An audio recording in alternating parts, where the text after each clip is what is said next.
Hi guys, how are you? Good morning to you. Today I'm just at work and I don't have that much of job, in the sense that much of work. So I thought of basically helping you guys out with something productive to your life. And rather than doing IELTS speaking sessions every day, I thought of taking yourself and helping you and motivating you to proceed up with your upcoming job interviews. And most of the Sri Lankans and most of the candidates nowadays finding it difficult to face job interviews because they don't know how to answer properly for that particular given questions by the interviewer or the whatever the management. So in that case, just to make sure yourself is comfortable, I thought of basically helping you out with some latest questions these days asked by those employers, and by tackling those perfectly you will be able to get yourself comfortable.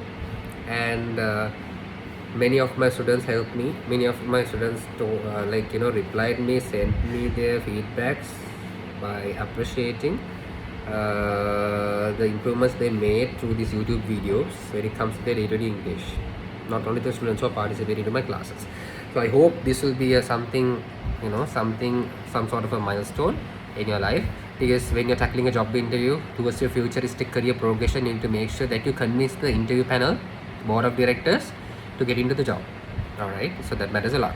So as a Sri Lankans, because our mother tongue is Sinhala, we are getting stuck when they are something weird. That means something exceptional.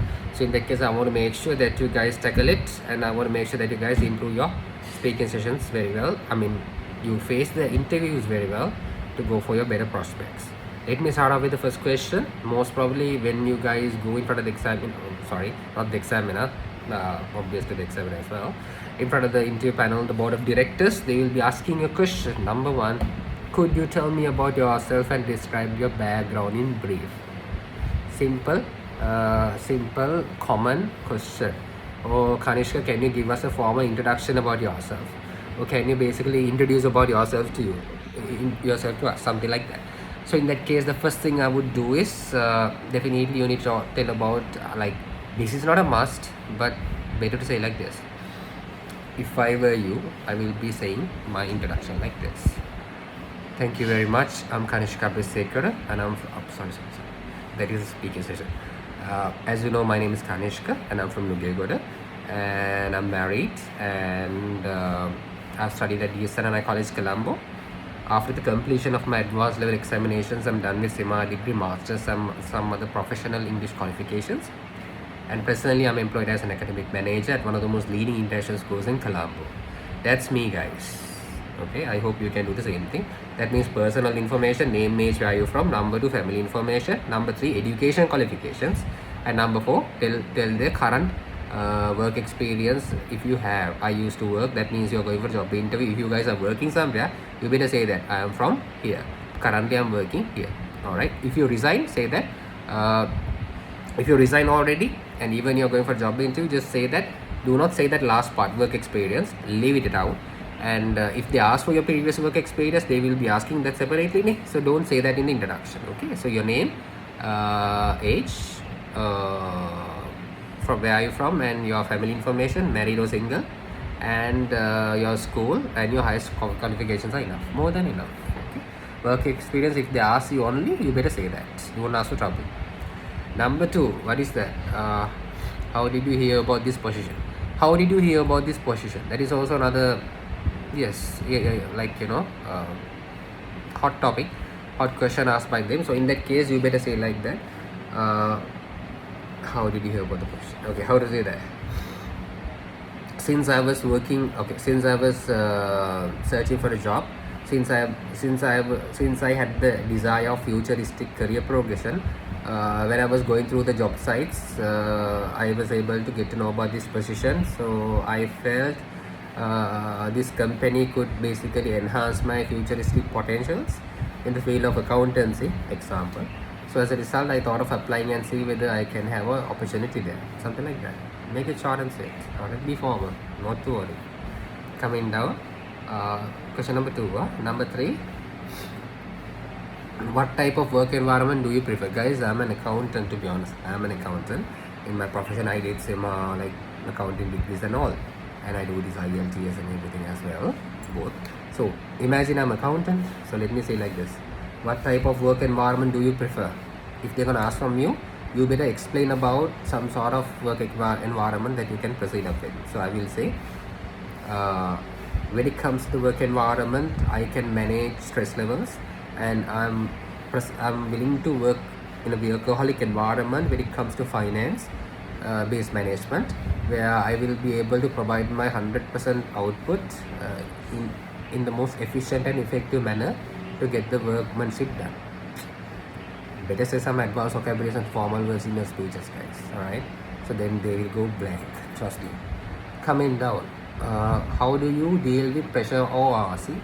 How do you, these are top 10 Harvard Business Review questions, guys, okay, in front of the job interviews. Keep that in your mind.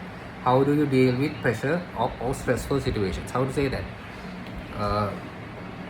When it comes to stressful situations, obviously as humans we are getting stressed, but in that case I'm trying my level best to calm down my unwanted or excessive stress levels by working according to a plan, and I'm proceeding up with anger management techniques, and I used to do some additional meditation to relax in each and every given situation, and I will be trying my best to understand the current happenings, or I will be trying my level best to understand the job task assigned to me by the management due to the pressure, and I'm trying my level best to accompany with that. That's it. Okay, question number 4. 5 is, how do you prefer working independently or on a team? So definitely you can't say independently, not say as a team. So even though you don't like to work as a team, try to say as a team, because you have to somehow get through the interview. So you can say, I would definitely prefer to work as a team, because while you're working on a team, you will be able to get yourself comfortable, and you will be able to get your task under control, and they will be helping each other. We'll be able to exchange our ideas, and we will be able to get our relationships, workaholic relationships, stronger with mutual correspondence. So as a result, working as a team is ideal. Okay, next question, guys. This might be hard for you, I know. Just slow motion it, and try to listen and get yourself comfortable. Harvard Business Review matters a lot. Question number 6. When you're balancing multiple projects, how do you keep yourself organized? Okay, projects. I will be definitely prioritizing the most needed or the most urgent projects than anything, and then I will be able to fulfill the given task with that specific deadlines by working late hours, and then I will be equally put in the effort in each other projects as well, but I will make sure that I deliver the most needed and the most wanted project to the management with my utmost commitment, and then equally I will be balancing the other projects in the consecutive manner in that particular respective urgency levels. Okay, question number 7. What did you do in the last year to improve your knowledge? Okay, according to myself, I did TEFL recently, guys. I just completed that, teaching English as a foreign language. So certification done. So I'm gonna say like that, and I'm gonna finish it off. Since this is the way I'm gonna say, since business English and since the proficiency in English and a relevant paper qualification is compulsory these days towards better prospects, I have done the teaching English as a foreign language diploma offered by London Teacher Training College UK, and I have successfully completed that, and I hope that particular qualification will help me to enhance my better prospects in the field of English language as well as in the current business world. Done. What are your salary expectations? This is a good question. Salary expectations, don't say 50,000, 60,000, 100,000. Just make it formal like this. To be honest, can I tell you a technique that what I have done? I just always given them the chance. Like, I pass the ball to the management when they ask. Like when they ask about Kanishka, what is your salary expectation? I said, as per my qualifications and experiences, and as per the current market rate, you will be able to decide it. You can decide it. That's the way I used to speak. you know what, so in that case so then they were confused after that. No, so they're asking from me, okay, what, how much your last place offered? So then I will say X amount, and then they always say something improved, something higher than that. So I'm okay, you know, so I just accepted that. So always say, so as per the current market rate and based on my qualifications and experiences, you will be able to decide it. Just give them the ball, pass them the ball.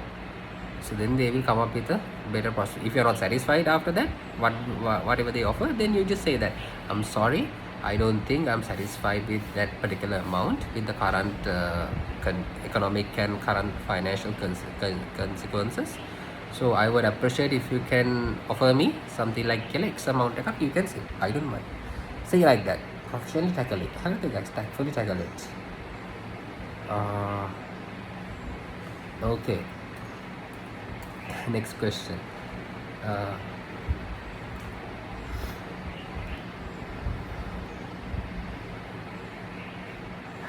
From your resume, it seems you took a gap year. Would you like to tell us why? So imagine 1 year gap, study gap. How to say that? Imagine you have done a job here, so something happened to you. So let me say like this. In that particular 1 years of gap, I was focusing on my academics, and because I need to make sure that I fulfill my qualifications to go for next level. So as a result, I took a small break, and that's why I have a gap when it comes to my work experiences, but I was able to gain my master's or whatever bachelor's qualification as a result of that. So I always believe paper qualification are compulsory towards better prospects. Thank you. So those are some basic comments that I mentioned, guys. And if you have any doubt, if you have any other questions that you need formal answers from me, just type it in the comment section. My team will be able to grab it for me, and I will definitely answer it in my next video. I hope you have got some solid answers for these tough questions that I asked. I know my answers are strong enough, my answers are very much enriched with advanced vocabulary. It's true, but still it's good for you. Try your level best to brush up your levels and get yourself comfortable. Alright, if anything is there, just let me know by message. All the very best. Take care. Good luck, guys. Cheers.